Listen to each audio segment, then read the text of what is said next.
할렐루야, 샬롬, 샬롬, 샬롬, 샬롬, 샬롬. 하나님 사랑합니다. 여러분, 주 안에서 사랑합니다. 오늘 실패와 성공, 로마서 11장 11절에서 16절까지 우리 함께 합독했습니다. 네, 그들이 넘어지기까지 실족하였느니라. 하였느냐? 그럴 수 없다 그러죠. 넘어짐으로 구원이 이방인에게 이르렀다. 이스라엘로 시기나게 함이라. 그러니까 유대인들이 넘어져서 실족된 것 같고 실패한 것 같지만 사실은 그것이 아니다라는 얘기죠.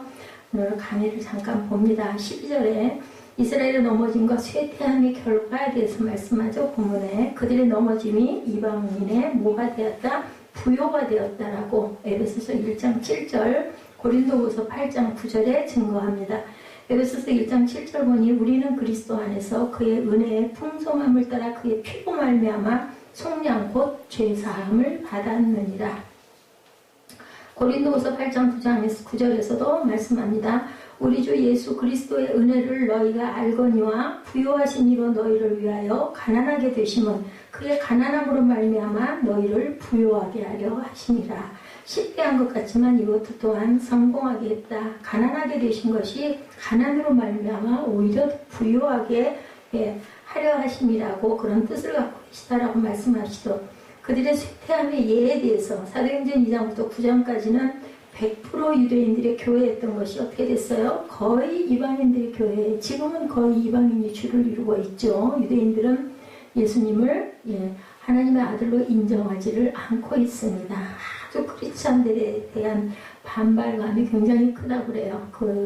예루살렘 그 주변 성지 이스라엘에 살지 않기 때문에 우리가 모르고 간다 하더라도 뭐 잠깐 갔다 오잖아요. 선교 또한 그 여행 또 그런 그 유적지 찾아서 그 성지 순례를 갔다 오기 때문에 모르는데 그곳 주변에 주둔하고 있는 선교사님들의 말씀에 의하면 정말 유대인들은 거의 다 예수를 부정한다고 합니다. 자기들을 이렇게 만든 게 다 예수 믿는 자들 때문이고 우리를 600만을 죽인 것도 예수 믿는 자가 죽였다 이렇게 아주 무섭게 분노한다고 그렇게 나타나고 있습니다.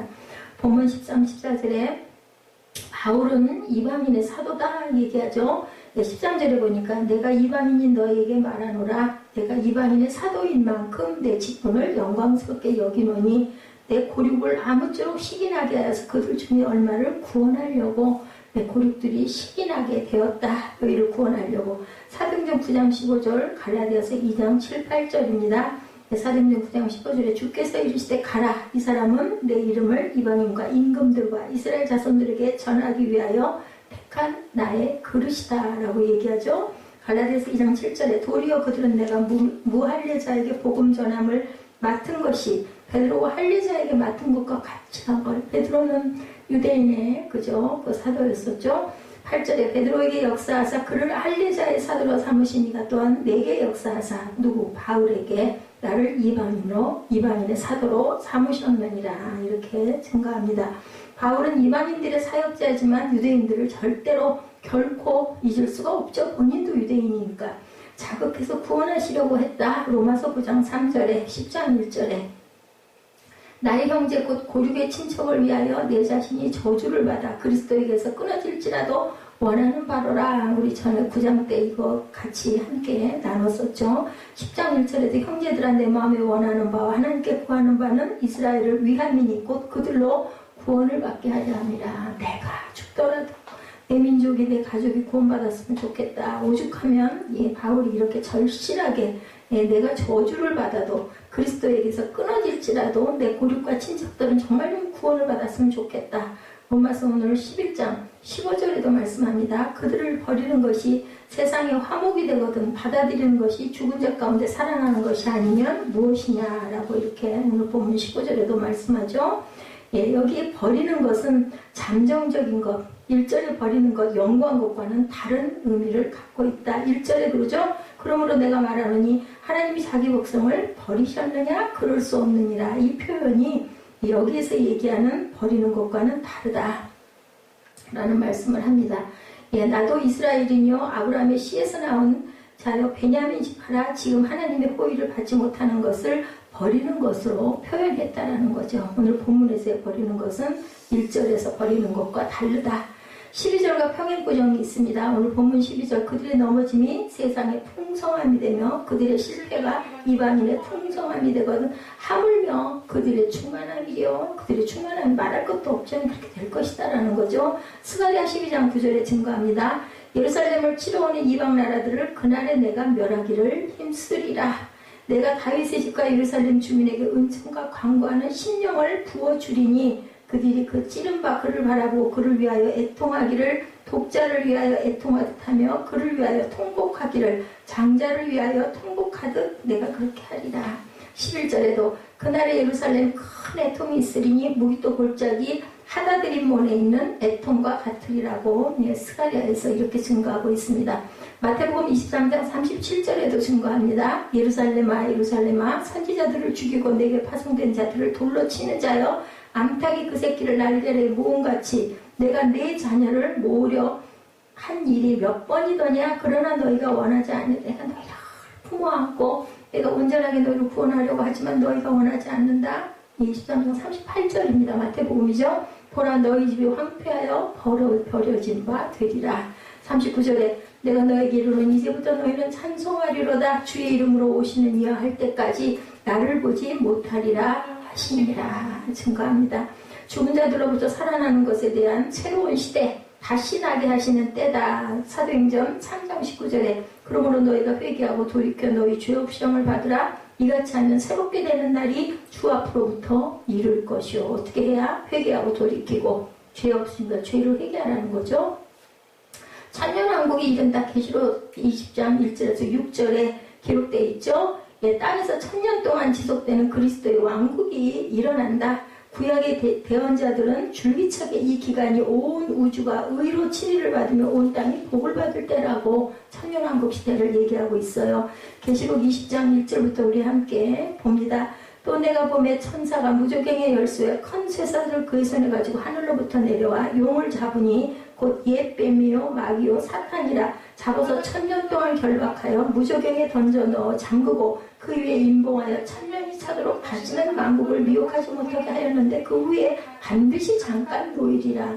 뭐가 놓여? 사탄들이. 4절에 또 내가 보좌들을 보니 거기에 앉은 자들이 있어 심판하는 권세를 받았더라. 또 내가 보니 예수를 증언함과 하나님의 말씀 때문에 목배임을 당한 자들의 영혼들과 짐승과 그의 우상에게 경배하지 아니하고 그들의 이마와 손에 그의 표를 받지 아니한 자들이 살아서 그리스도와 더불어 1000년 동안 왕노릇하겠다. 우리 적그리스도 시대가 오면은 이마와 그저 손에 표를 그저 그 임방을 받지 않으면 다 뭐든지 살 수가 없죠. 그 전에 그런 간증 예화도 나왔어서 영화도 있었어요. 그죠? 그렇게 되다 보면 굶어 죽어요. 결국은 죽는 거죠. 죽는데 자기 영혼을 팔 것이냐 안 팔 것이냐 누구도 거기에 나는 그렇게 안 할 자신 있어요. 할 수 있는 사람은 없어요. 물론 성령의 충만함으로 성령께서 우리를 붙들어 주시지 않으면 인간은 절대로 그걸 겪고 넘어갈 수가 없는 거죠.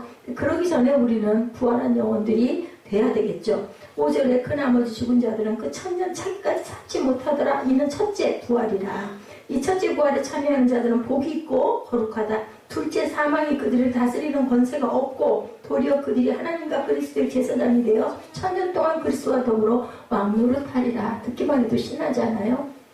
누구와 함께? 그리스도와 더불어 왕노릇하리라. 그래서 그 천년왕국이 온다 하니까 우리가 열심히 일할 게 뭐 있냐. 그 담임선교회가 그러다가 그냥 폭삭 망한 사건이 있었죠.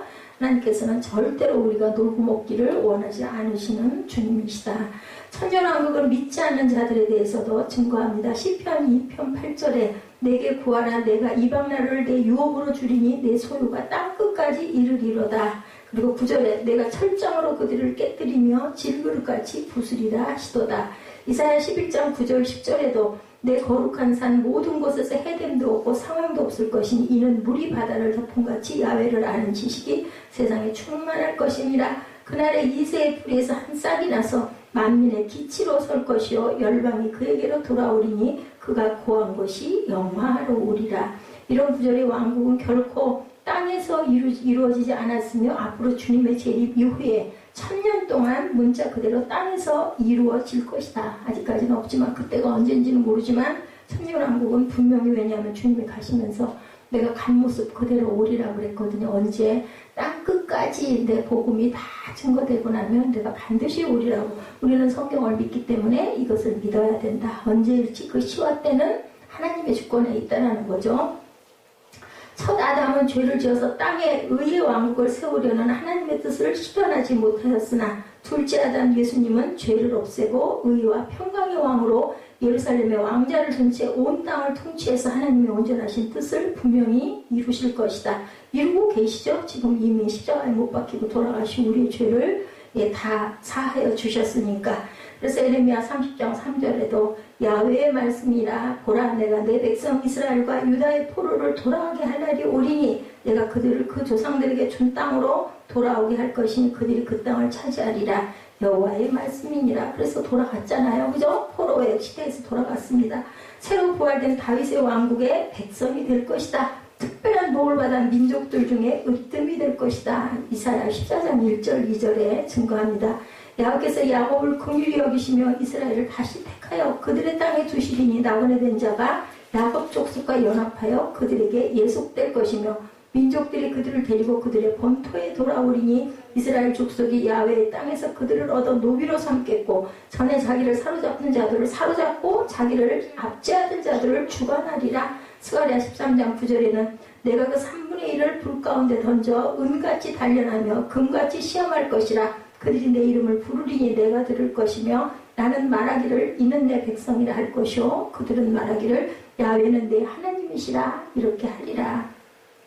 또한 영적으로 부흥할 것이라고 에레미야 13장 3절에서 6절 말라기 3장 2절에서 3절에도 말씀하고 있습니다. 그리고 다시는 전쟁이 없을 것이다. 미가서 4장 3절이죠. 그가 많은 민족들 사이를 심판하시며 먼 곳 강한 이방 사람들을 판결하시리니 우리가 그 칼을 쳐서 보습을 만들고 창을 쳐서 낫을 만들 것이며 이 나라와 저 나라가 다시는 칼을 들고 서로 치지 아니하며 다시는 전쟁을 연습하지 아니하고 완전한 나라를 만들고 질병이 없는 나라를 만들고 그리고 우리 재판장이신 야훼께서는 우리에게 절대로 질병이 없고 죽지도 않는 1000살까지 사는 시대가 분명히 올 것이다 라고 성경에 기록하고 있습니다. 이사야 33장 24절에 그 거주민은 내가 병들었노라 하지 아니할 것이라 거기에 사는 백성이 사죄함을 받으리라.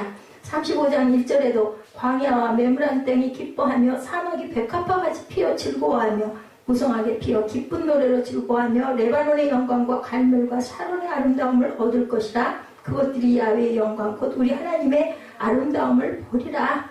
스가랴 14장 4절에도 그날에 그의 발이 예루살렘 앞 곧 동쪽 감람산에 서실 것이요 감람산은 그 한가운데가 동서로 갈라져 매우 큰 골짜기가 되어서 산 절반은 북으로 절반은 남으로 옮기고 이사야 40장 3절에도 외치는 자의 소리여 이르되 너희는 광야에서 야훼의 길을 예비하라. 사막에서 우리 하나님의 대로를 평탄케 하라. 골짜기마다 도두어지며 산과 언덕마다 낮아지며 고르지 아니한 곳이 평탄하게 되며 험한 것이 평지가 될 것이다 라고 이런 큰 변화가 어디 예루살렘에 생길 것이라고 말씀하고 있습니다.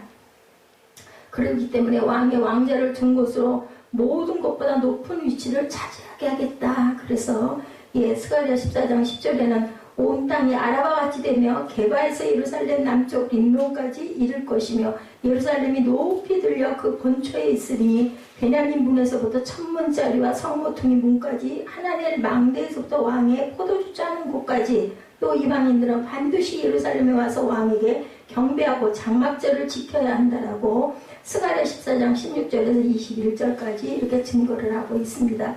그래서 예루살렘 그 성전 그 자리가 난공불락이라고 얘기를 하죠. 그만큼 아주 높은 곳에다 세워놨다. 그래서 21절에 보니까 예루살렘과 유다의 모든 소치 만군의 야훼의 성물이 될 것인즉 제사 드리는 자가 와서 이 솥을 가져다 그것으로 고기를 삶으리라. 그날에는 만군의 야훼의 전에 가나안 사람이 다시 있지 않을 것이다 라고 스가랴 14장 21절에 증거합니다. 천년왕국에는 부활한 마음으로 몸으로 예수님과 통치하는 사람들이 있고 부활하지 않은 몸으로 거기 들어가는 사람들 7년 환난기를 거쳐 살아남은 채 천년왕국에 들어가는 유대인과 이방인들이 있으며 그들은 구체적으로 다음과 같이 구분된다라고 증거합니다. 그리스도 이전의 이방인 그리고 유대인들 그리고 부활한 몸, 신약교회 시대 사람들, 그것도 부활한 사람들, 환란기에 구원받은 유대인과 이방인들 부활해야 되죠. 환란기를 통과하고 살아남은 유대인과 이방인들, 부활하지 않은 몸들이 있을 것이라는 겁니다. 천년왕국 기간에 태어난 사람들, 이 사람들 또한 부활하지 않은 몸들. 그래서 7년 환란기를 통과하고 왕국에 들어가는 사람들은 마태복음 25장에 양들로 묘사가 되고 있다. 양과 뭐예요? 염소, 그죠? 이들 중 얼마는 겉으로는 충성을 다하는 체하지만 왕국이 끝나면 사탄으로 훈련하면 그 기회를 타서 속감정을 드러나며 반역을 일으키고 결국 사탄과 함께 결국은 멸망하게 된다. 누가? 염소가. 이때 사람의 수명이 다시 길어져서 창조의 시작 때처럼 거의 첫째까지 살며 죽기도 하며 짐승세계의 변화가 생긴다. 이사야 65장 19절에서 25절에 증가하고 있습니다. 오늘 16절 그 이유가 나타나죠. 제사하는 처음 익은 곡식가루가 거룩한즉 떡덩이도 그리하고 뿌리가 거룩한즉 가지도 그러하리라. 오늘 16절이에요. 민수기 15장 17절에서 21절에 가나안에서의 거제 헌물 빵 반죽의 처음 것으로 만든 납작한 빵으로 거제 헌물을 삼았다. 민수기 15장 17절에 여호와께서 모세에게 말씀하여 이르시되 이스라엘 자손에게 말하여 이르라. 너희는 내가 인도하는 땅에 들어가거든 그 땅에 양식을 먹을 때 야훼께 거제를 드리되 너희의 처음 익은 곡식가루 떡을 거제로 타작마당에 거제같이 들어드리라. 너희의 처음 익은 곡식가루 떡을 대대에 야훼께 거제로 드릴지니라. 그것이 거룩하면 반죽 전체도 거룩하다. 여기서 17절에서 24절에 올리브 나무로 옮겨갑니다. 뿌리가 거룩하면 뭐 또 열매도 첫 열매와 뿌리는 곧 아브라함과 이삭과 야곱이다. 우리 지난번에 종려주일 그 종려나무 흔드는 것에 대한 의미 우리 알았었죠? 부활의 나무라고 얘기를 하죠. 그래서 로마서 11장 28절에 복음으로 하면 그들이 너희로 말미암아 원수된 자여 택하심을 하면 조상들로 말미암아 사랑을 입은 자라. 오늘 본문 말씀이 그 말씀이에요. 절대로 이스라엘을 버리지 않는다라는 그 증거를 지금 언제까지 천년 왕국이 이룰 때까지 이룰 것이다 라는 얘기를 우리가 함께 그 뜻을 되새겨 봤습니다. 11절부터 16절까지 쭉 이른 거룩한 즉 그 가지도 그러하리라 라고 끝이 나죠. 그래서 구원의 절정에 가면 성경의 가장 신비로운 주제 중 하나가 바로 이스라엘이다. 이스라엘은 식인하게 아니고 버린 것 같지만 절대로 버리지 않았다라는 거죠. 왜 이스라엘의 실패가 모든 이방인의 구원이 되었을까? 정말 신비스럽다. 왜 이방인은 선민인데 택한데 백성인데 왜 이런 일이 일어났을까? 또 한 가지 유대인들은 2000년 동안 예수를 메시아로 받아들이지 않았다. 자, 저도 처음에는 그런 거 몰랐어요. 근데 이제 요즘에 계속 성경 얘기를 하고 말씀을 쭉 이렇게 파헤쳐 가다 보니까 우리는 그냥 유대인 하면 하나님 잘 믿는 사람 이렇게 생각하잖아요. 그런데 하나님을 믿되 이들이 그렇게 반역을 하고 예수님을 십자가에 못 박은 건 하나님의 아들은 아니다. 예수는 그냥 예언자다, 하나의 선지자다, 뭐 이런 선생이다 이렇게 생각을 하는 거죠. 유대인들은 인류 역사상 가장 큰 고난을 겪었죠. 600만 년의 그 학살. 이것도 다 예수 믿는 자들이 우리를 죽였다라고 생각을 한다고 합니다. 그들은. 그러나 그 민족은 아직까지 없어지지 않아요. 그죠? 강원도 땅만 하다, 뭐 충청도 땅만 하다, 어쨌든 간에 그 한 우리나라도 조그만 나라인데 거기에 그 한 도만한 나라가 지금까지도 2000년이 넘은 지금 이 세월까지도 유대인은 절대로 죽지도 않고 나라도 이스라엘도 없어졌다가 다시 생기는 기적 같은 일이 일어났던 게 사실이죠. 지금 우리 역사상 정말 신비하다. 마귀는 우리들의 눈을 가려서 이스라엘을 성경적인 관점으로 보지 못하게 해요. 계속해서 정치, 군사, 문화, 역사적인 관점으로 보게 하고 이스라엘을 다른 나라와 같은 나라로 만들어버리고 말았는데 마귀가 우리들의 눈을 가린 것이다. 그래서 이제 이스라엘 선교를 말하는 교회가 별로 없다. 그런데도 특별히 뜻이 있는 교회들은 지금도 이스라엘 선교를 목표로 열심히 기도한다고 합니다. 중국이나 동남아시아 선교를 많이 하는데 이스라엘을 위해서는 기도하지도 않고 또 이스라엘을 삐집고 들어갈 수가 없을 정도로 그 유대인들이 아주 똘똘 뭉쳐있다고 합니다. 아주 작은 빛이 지금 일부가 조금씩 변화되고 있다는 그런 소식을 듣습니다. 이스라엘을 위한 비전을 가진 교회는 정말 드물다. 영적으로 이스라엘을 하나님의 축복의 근거로 이스라엘을 보지 못하도록 했기 때문인데 바울은 그 시대에 로마서 11장에서 이스라엘을 구원의 절정으로 마지막에는 분명히 이스라엘이 구원이 될 것이다 라는 얘기죠.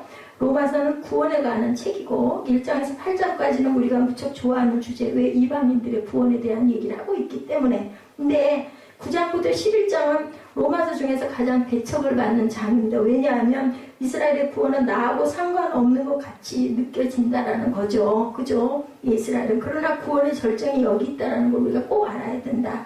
1장부터 8장까지는 개인의 구원이고 11장까지, 9장부터 11장까지는 뭐를 목표로 하기 때문에 마지막 이스라엘이 구원되면 인류 구원이 끝나기 때문에, 그것이 완성이 되기 때문에 이스라엘의 구원은 온 인류의 구원. 오늘 11절에서 16절까지가 아주 정확한 그 핵심이고 뿌리에 우리는 예수 말씀을 믿으니까 분명히 그렇게 얘기하고 있잖아요. 절대로 망하게 그냥 두시지 않고 버리지 않았다라는 거죠.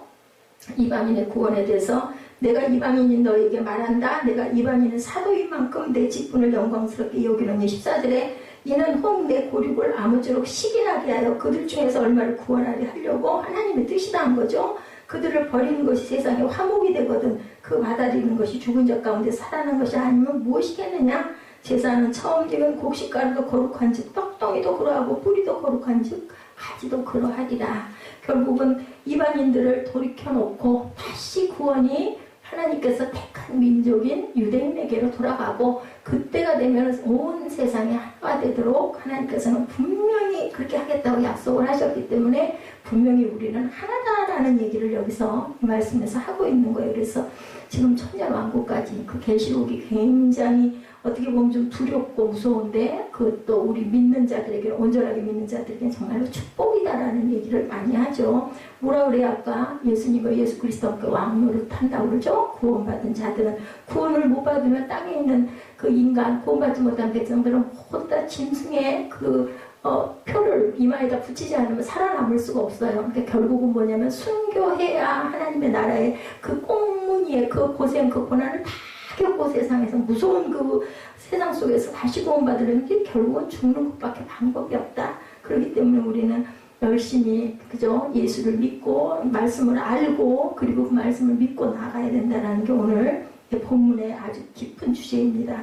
그래서 이방인의 구원과 이스라엘의 구원, 이 두 가지가 들어맞아야 역사의 마지막 때가 분명히 온다. 이것이 바로 구원의 완성이다. 이방인들을 어떻게 다 전도할 수 있겠는가? 종족이요.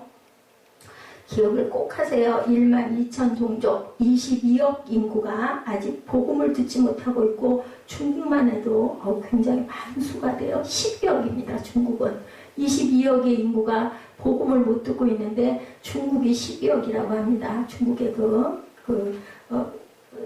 사람들의 그 숫자가 이렇게 많다고 그래요. 그리고 전도하는 동안 인구는 계속해서 당연히 증가하겠죠. 그렇다고 한다면 몇백 년, 몇천 년이 간다 한들 구원이 완성되겠느냐. 근데 이 몫은 누구의 몫이에요? 하나님의 몫이죠. 이스라엘에 대한 성경적 관점이 없으면 선교의 허무주의에 빠질 수가 있다. 왜냐하면 말씀을 우리가 정확하게 믿지 않으면 어떻게 사람은 계속 늘어나고 있는데 이거 어떻게 할 거야. 이 생각이 든다는 거죠.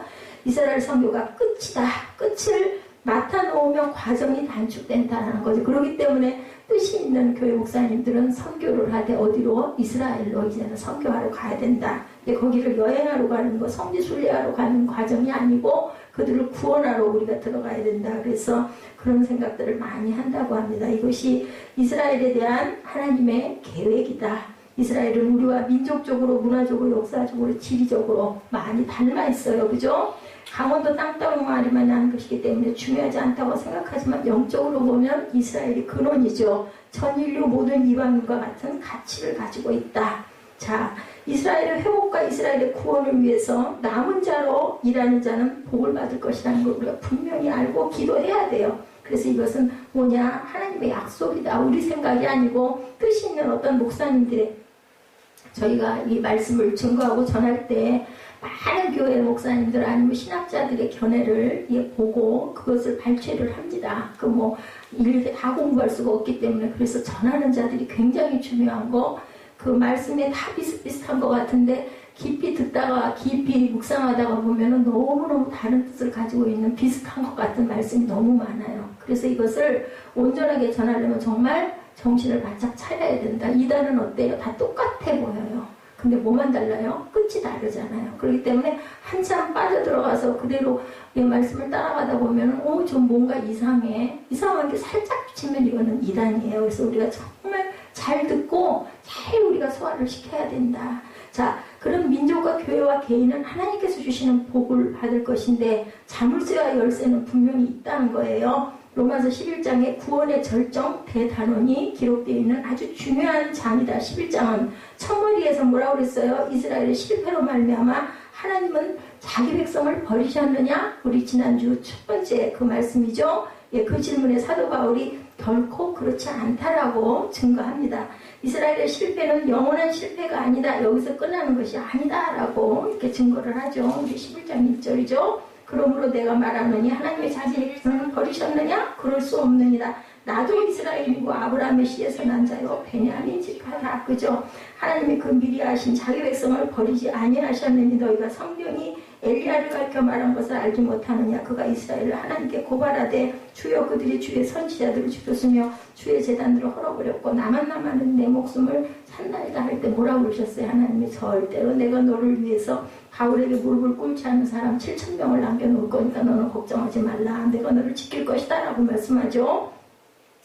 이스라엘의 실패는 이렇게 영원한 실패가 아니다. 여기서 끝나는 것이 절대로 아니다. 그래서 아직도 중동의 한 모퉁이가 세계 뉴스에 초점이 되고 있죠. 오늘도 이스라엘 참으로 신비스러운 이름인데 하나님은 이스라엘을 절대로 멸망시키지 않는다. 그래서 그 얘기가 있어요. 어떤 나라의 어떤 통치도 로마도 누구도 그죠? 절대로 이스라엘을 굴복하게는 못한다라는 거죠. 아무리 능력 있고 아무리 힘이 센 나라가 이스라엘을 정복을 해도 그 나라 그 민족을 완전히 영적으로까지 점령하지는 절대로 못한다라는 겁니다. 마지막 때 하나님은 이스라엘을 다시 회복시키고 찾을 것이다. 우리 본문 읽었잖아요. 그죠? 하지만 그것이 나와 무슨 상관이 있는가? 라고 묻습니다. 영적으로 성교적으로 이스라엘과 우리는 기막힌 관계를 갖고 있다. 이방인을 자물쇠로 본다면 이스라엘은 열쇠인데 열쇠로 열어야 자물쇠가 열리는 거죠. 당연하죠. 절대로 이스라엘의 구원 없이 이방인만 구원받지는 못한다. 이방인이 먼저인 것 같고 지금 모든 교회가 전부 다 이방이지만 결국은 이스라엘이 구원을 온전하게 받아서 하나가 됐을 때 이것은 마지막에 마지막 끝이 온다라는 얘기입니다. 하나님은 이방인을 구원하기 위해서 이스라엘을 실족하게 하시고 실패하게 잠깐 하셨지만 이방인이 구원을 얻었지만 그 실족과 실패한 이스라엘을 하나님은 절대로 버리지 아니하신다. 이스라엘은 예수님께서 태어나시고 자라시고 기적 베푸시고 죽으시고 부활하시고 승천하신 땅인데 그 땅을 어떻게 우리가 그냥 우리가 생각을 해봐도 사람의 생각으로 생각을 해봐도 어떻게 그 본 바탕을 그 엄마를 어떻게 버리겠어요. 그저 그 몸을 절대로 버릴 리가 없죠. 그러나 그곳에 가보면 예수 믿는 사람이 아무도 거의 없다. 그리고 메시아를 배척하고 있고 그 배척하는 이스라엘은 멸망을 당해야 될 것인가 아니면 그 조그만 나라니까 무시해야 될 것인가. 근데 성경은 절대로 그렇지가 않다라고 얘기를 한다는 겁니다. 아무리 잘못을 하고 실수를 했어도 자기 자식을 버리는 부모는 없어요. 하나님이 하물며 어떻게 자기가 택한 민족을 그냥 몰라라 하고 외면하고 버리실 일은 없다. 우리가 보기에는 불가능한 것 같고 인류가 자꾸 불어나고 있는데 언제 그런 끝이 오느냐 생각에는 절대 아닐 것 같지만 아닌 것을 되게 하시는 게 바로 하나님의 섭리이시기 때문에 우리는 그걸 걱정할 필요가 없죠. 뭐 해야 될까요? 열심히 선교하고 전도하고 그리고 기도하고 동참하지 못하면 기도하는 수밖에 없죠.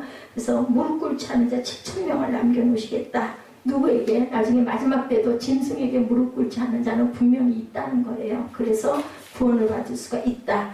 유대인이 예수님을 믿지 않고 예수님을 거부하고 있지만 하나님께서는 이방인의 남은 자들 저와 여러분들 그리고 성령 받은 우리들을 통해서 분명히 구원하고 회복시키실 것이다. 그 계획을 갖고 계신다. 11절에 그러므로 내가 말한다. 저희가 넘어지기까지 실족하였느냐? 그럴 수 없느니라. 저희의 넘어짐으로 구원이 이방인에게 이르러 이스라엘로 시인하게 하느니라. 이스라엘이 실족한 것은 사실이지만 종교적인 기독론과 불신앙과 불순종과 오만 때문에 메시아를 결국 죽였죠. 환영하지도 영접하지도 않았습니다. 자기들이 생각한 메시아가 아니었기 때문에. 그런데 저희가 넘어지기까지 실족하였느뇨 라고 말합니다. 실패하긴 했는데 실패가 멸망이냐 끝이냐 패배냐 결코 그렇지 않다. 아니다예요. 바울은.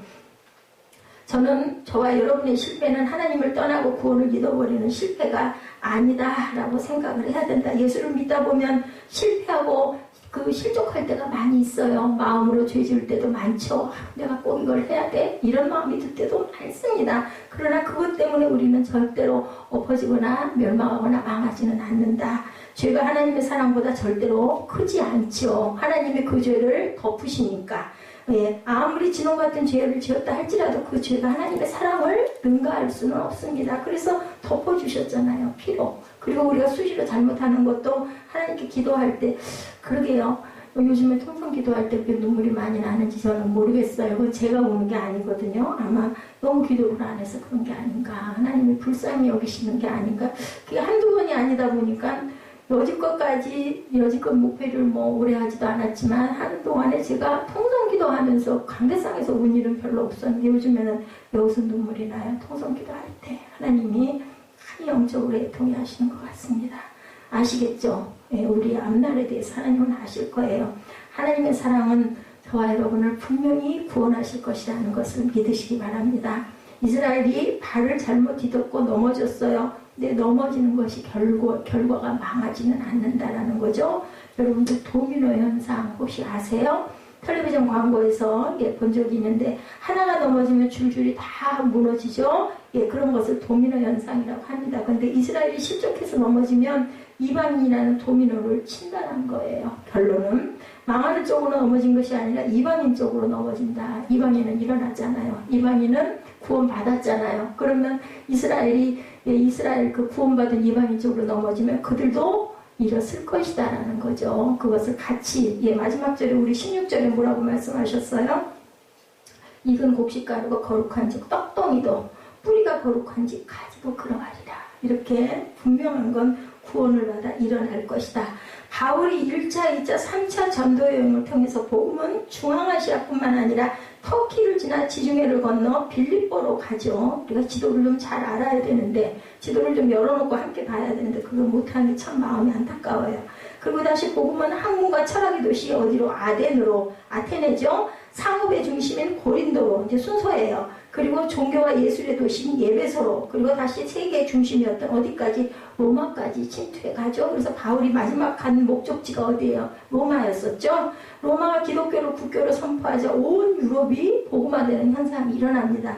이것은 어떤 개인이 잘나서가 아니라 하나님의 성령이 전 이방인들에게 2000년 동안 바람처럼 찾아왔기 때문이다. 그 바람이 어디까지 왔어요? 한국까지 왔어요. 그죠? 130~140년밖에 안 됐는데 놀랍죠? 무엇 때문에 이런 일이 생겼을까?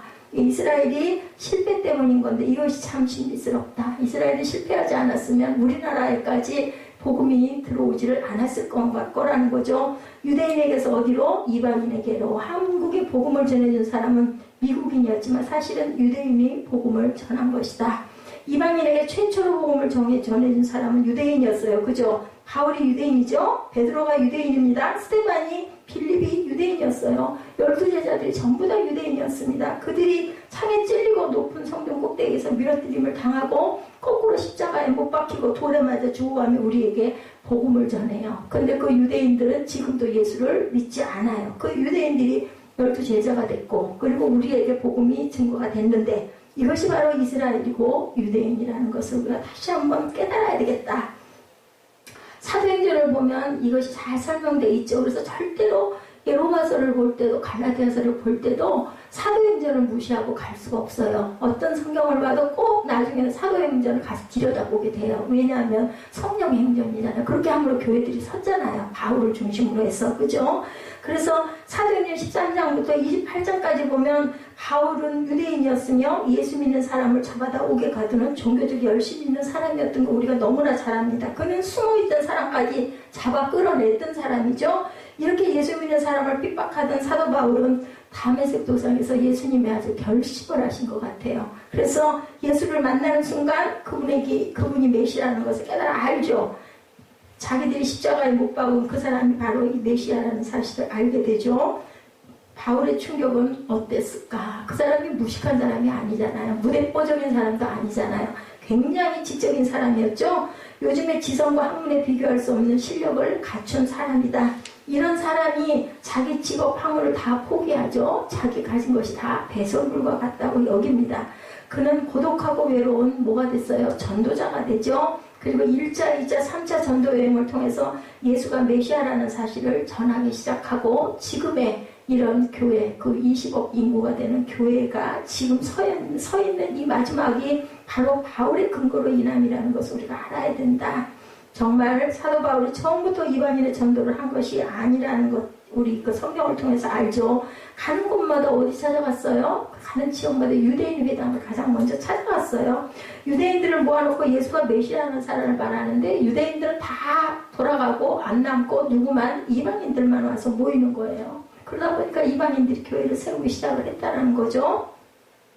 성전 밖으로 내몰려고 하고 꼭대기에서 밀어 떨어뜨리려고 하고 뭐까지 탔어요? 바구니까지 타고 성벽 따라서 도망도 가죠. 그죠? 죽여가지고 집어다 버리기도 하죠. 이런 말도 못하는 고난을 받습니다. 자, 청년들이 뭐해요? 그를 죽이기 전에는 우리는 먹지도 않겠다고 결사대까지 만드는 그런 부분도 성경에 나타나 있습니다.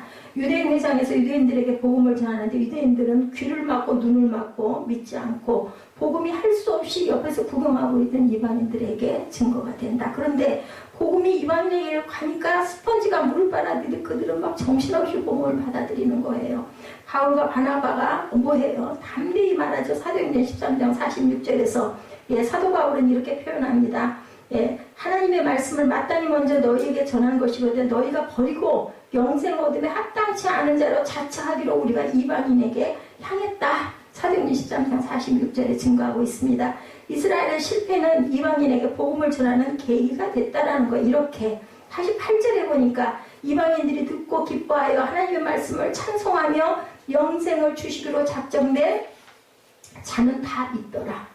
여기도 보면 기적 같은 신비한 얘기가 있어요. 영생을 주시기로 작정된 자들은 다 믿더라. 하나님께서는 이미 너는 예수 믿을 거야. 너는 그냥 믿는 척하다 말 거야. 아신다라는 거죠. 알고과 주정이를. 근데 우리는 그게 누군지 모르기 때문에 그럼 이 사람은 구원 받을 사람인가 아닌가 모르니까 우리는 열심히 만나는 사람마다 뭐라고요? 때를 얻든지 못 얻든지 계속해서 증거하고 전도해야 된다. 그것을 이루는 분은 하나님이다. 하나님을 아시고 계신다라는 거죠. 이것이 이스라엘의 실패의 이유였다. 그들이 귀를 막고 안 듣고 예수를 십자가에 못 박기까지 했기 때문에 우리의 실패가 우리의 가정에 복음화되는 계기가 되어야 된다. 그죠? 우리 하나가 어떤 일을 통해서 실족함으로 어떤 환난과 고난을 만들므로 가정에 정말 예수를 믿는 그러한 일들이 일어나야 되고 그래서 그런 얘기가 있죠. 고난과 환난이 오면 오히려 그것이 바로 디딤돌이 될 수 있는 기회고 구원을 얻을 수 있는 기회다. 어떤 사람은 병이 들 수 있고 사업으로 망할 수도 있고 직장에서 쫓겨날 수도 있죠. 그러나 하나님 없는 실패는 영원한 실패고 하나님이 함께하시는 실패는 축복을 받는 그러한 실패라는 걸 정말 알아야 된다. 자, 이스라엘의 실패는 잘못된 것이었어요. 그들은 오만과 불순종과 불신앙과 종교적인 기득권 때문에 매를 맞았지만 그 결과 이방인인 저와 여러분이 구원을 받았다는 거죠. 실패가 부요함이 되었다는 겁니다. 12절에 저희의 넘어짐이 세상의 부요함이 되며 저희의 실패가 이방인의 부요함이 되거든 하물며 저희의 충만함이려. 그죠? 그들의 그 충만함이려. 이스라엘의 실패는 세상의 부요함이고 이스라엘의 넘어짐은 이방인의 부요함이 되었다고 한다면 이스라엘의 충만함은 어떤 결과를 낳겠느냐? 이스라엘의 실패가 이방인에게 이런 복을 주었다면 이스라엘의 충만함은 결과적으로 하나님의 계획이라는 것을 우리가 알아야 된다. 하나님은 이스라엘을 잘못했지만 사랑하신다라는 걸 절대 잊어버리지 말아야겠다. 하나님은 나를 구원하기 위해서 이스라엘을 희생시켰지만 하나님이 나를 구원하기 위해서 자기 아들을 희생시킨 것처럼 온 인류를 구원하기 위해서 이스라엘을 희생시켰다는 것을 우리가 또 알아야 된다. 정치적으로 경제적으로 우리보다 수준이 훨씬 높지만 영적인 수준은 형편이 없었다라는 것을 우리가 꼭 알아야 된다. 영적으로 사막 같은 이스라엘을 위해서 눈물을 흘리고 헌금하고 기도해주고 교회를 세우고 도와주면 하나님이 기뻐하시겠다. 왜냐하면 하나님의 처음 선택한 나라이기 때문에 그죠? 자기 자녀를 위해서 기도하는 사람을 싫어할 사람은 아무도 없죠. 내 자녀가 아무리 나를 배신하고 내게 못되게 하고 불효를 저질렀다 하더라도 내 딸을 위해서 내 아들을 위해서 누군가 기도하고 도와준다 그러면 그거 고맙지 그거 믿겠어요? 이것과 뜻이 똑같다. 이스라엘의 실패로 이방인이 구원받은 정도라면 그들의 충만함은 또한 어떠느냐 더더더더 충만하지 않겠느냐 이 얘기예요. 역사의 마지막 때에 그들이 일어날 것이고 역사를 완성하기 위해서 이스라엘은 반드시 회복될 것이고 이것이 로마서 11장의 결론이다. 구원의 결론이에요. 구멍 뚫린 병에 물을 가득 채우려면 우리가 구멍을 막아야 되잖아요. 이것부터 해야 된다. 이것이 이스라엘이다. 이것을 막아놓으면 이방인들이 걷잡을 수 없이 돌아오게 되어 있다는 것.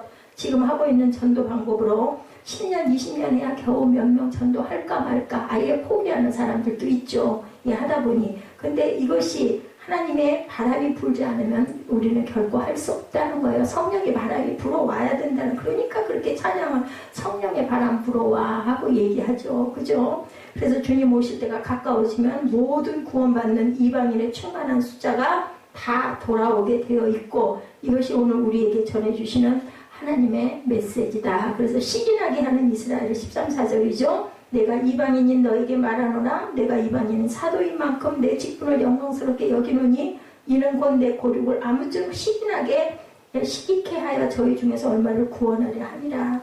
바울은 이방인의 사도라고 본인이 직접 얘기를 합니다. 이방인이 이스라엘을 생각하는 것과 선택된 백성인 이스라엘이 이방인을 생각하는 것은 하늘과 땅만큼 차이가 있다.